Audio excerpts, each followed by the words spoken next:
So what if a tenant buyer that you place in a house tears up the house? Hey guys, it's Chris Pre. Welcome to another Q&A Thursday. And there's actually two answers to this question because number one, you're going to get asked this question by sellers, okay? Number two, this came to us as a question from one of our students. So the answer is slightly different, but the mentality is the same and the posturing is the same. So I'm going to first answer it for you as the investor. First of all, that never happens. No, I'm only kidding. It's going to happen to you, okay? Why?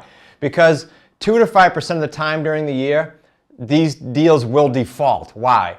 Life events. Do all the defaults lead to trash in your house? No, we've had people clean the rugs, clean the house, paint, and leave. But if someone has a life event and tears up your house, I'm going to tell you that it's going to be your responsibility, clearly, if you're in a sandwich or you own the house.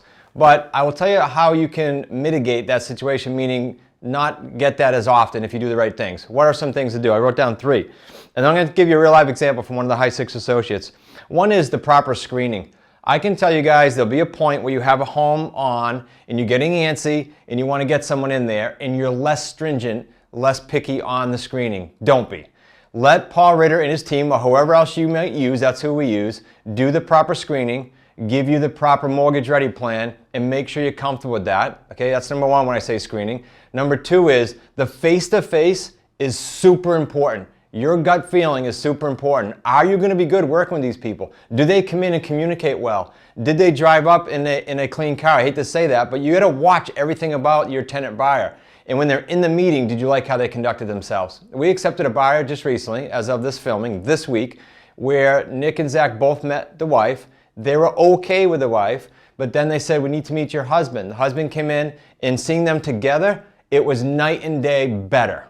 And they were very comfortable, and we accepted them, and we'll collect a $32,000 check at a closing today, as of this filming. So I want you to know that we really weight the personal meeting, and I don't care if they have to do it, drive 2 or 3 hours. They're going to meet us, okay? So that's what I mean by screening. Second, higher down payments. Now, I gotta tell you, almost every time we had a headache, not a life event, that stuff people can't help, a death or divorce, but I'm talking about a headache with someone tearing up the house, guess what? Little down. So what do you have if you have little down? You have a glorified tenant that probably won't buy that house. Don't do that. I know some mentors tell you to do that. Screen them like a buyer and get a big down payment, and you're gonna lower, I'll never say get rid of, but you're gonna lower the chance of you having a headache. And third, put aside some money if you're concerned, especially if it's a big underlying mortgage. Now here's the example, Ty. One of our High 6 associates, Mike in California, had a home he collected, it was roughly 25 or 30, I could be slightly off, from a tenant buyer. The tenant buyers went in. Not more than like 4 months, it might have been 6 max, they started being a little late. A couple months after that, the wife passed away. It was a young couple. So here they had 2 issues going on, right? Now, they didn't trash the house, but they did grow some illegal substances in the house. Okay, I think you might know where I'm going with that, and they did not have the permit. So Mike had to dispose of all that. Now, did Mike panic? He would have. He's got a newborn at the time this happened. He was transferring from a job to this full time, but guess what? He stuck $8,000 away and wasn't concerned at all, put the home back on the market, collected another $25,000 or $30,000. That's a win. Why? He was prepared.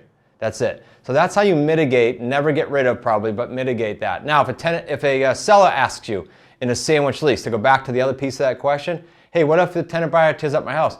Well, Mr. Seller, maybe you misunderstood. I'm the buyer. I'm responsible. That's all my headache, not yours. That's it. It's that simple. Now, if it's an AO, different scenario. They have to deal with that. And you say, well, you have to deal with that if you want me out of the middle. You're going to make more money because of it. Put some aside.